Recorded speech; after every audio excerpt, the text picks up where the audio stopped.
කතා විලාසයේ ක්‍රියා කලාපය හරහා දරුවන් තුලින් දෙමව්පියන්ව පෙන්눔 කරනවා කියලා කතාවක් තියෙනවා.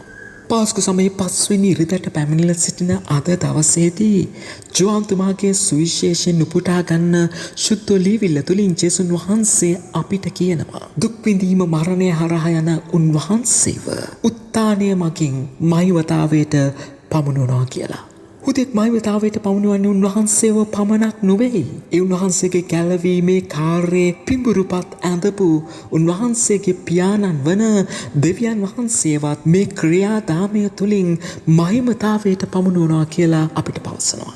ජුදාස් ජේසුස් වහන්සේගේ සදාකාලික ශ්‍රාවකෙක් වීම ප්‍රතික්ෂේප කරලා එදා අන්තිම රාත්‍රී භෝජනයේ පිටව යද්දී ජේසුස් වහන්සේත් සමග තව දුරටත් රැඳෙන උන්වහන්සේගේ ශ්‍රාවකයන්ට ජේසුස් වහන්සේ කියනවා ඔබේ ජීවිතවලින් මාව මහිමතාවයට පමුණුවන්නට අවශ්‍යයි. එසේ ඔබට කල හැක්කේ ඔබ නව පනත වන ප්‍රේමය ඔබේ ජීවිත තුළ ජීවත් කරොත් පමණයි කියන දෙය. නමුත් මේ ප්‍රේමේ පනත කෙසේද ක්‍රියාත්මක වෙන්නේ කියන එක හඳුනා ගන්නට අපිට පසුබිමක් තියෙන්නට ඕනේ. ඒ පසුබිම නිර්මාණය වෙනවා දෙවියන් වහන්සේ වෙතින් එදා මෝසෙස්ට පැවරුණු ඒ කාර්යය හරහා. මෝසෙස් තුමාගේ කාර්යය තුළ අපි අධියර 3ක් දකිනවා. පළවෙනි අධියර තමයි මෝසෙස් එදා මිස්රයේ වහල්භාවයේ හිටපු ජනතාවව ඒ වහල්භාවයෙන් එතර කරනවා. දෙවන අධියරය තමයි වහල්භාවයෙන් එතර කරපු ජනතාව පොරොන්දු දේශ කරා ගෙන යන ඒ ගමන තුලදී පාලු කරේදී උන්වහන්සේගේ මැදිහත්කම තුල ඊශ්‍රායල් ජනතාවත් දෙවියන් වහන්සේත් අතර ගෙවිසුමක්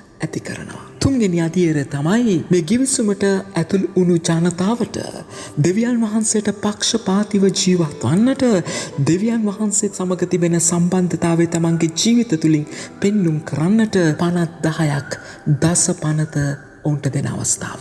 මේ කාර්යයන් තුල අපි ජේසුස් වහන්සේගේ කාර්යය හඳුනා ගන්නට පුළුවන් වෙනවා.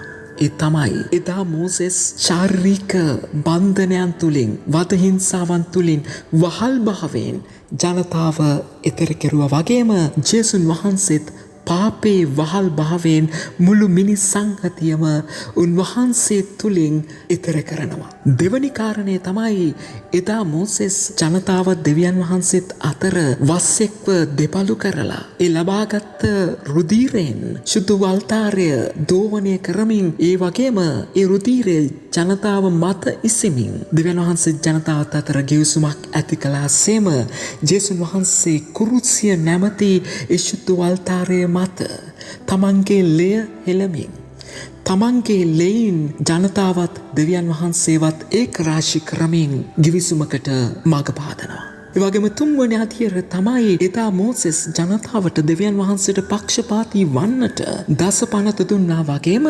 ජේසුස් වහන්සේ අවසාන මොහොතේදී ඒ ප්‍රේමේ ආඥාව දෙනවා. ඔබ මගේ ශ්‍රාවකයෝ වනවනම් මේ දෙය පිළිපදින්නට කියලා. මා ප්‍රියතර සහෝදර සහෝදරයනි, අපි අපෙන් අහලා බලමු මේ කරුණු කාරණා තුල අපි ජේසුස් වහන්සේගේ සැබෑ ශ්‍රාවකයෝද? අපි ජේසුස් වහන්සේ දෙවියන් වහන්සේත් සමග තිබිච්ච සම්බන්ධයට අපි ඇතුළු වෙලා තියෙනවද? අපේ ජීවිතවල ඒ ආදරය නැමැති සංකල්පය සංකටකය පවතිනවද?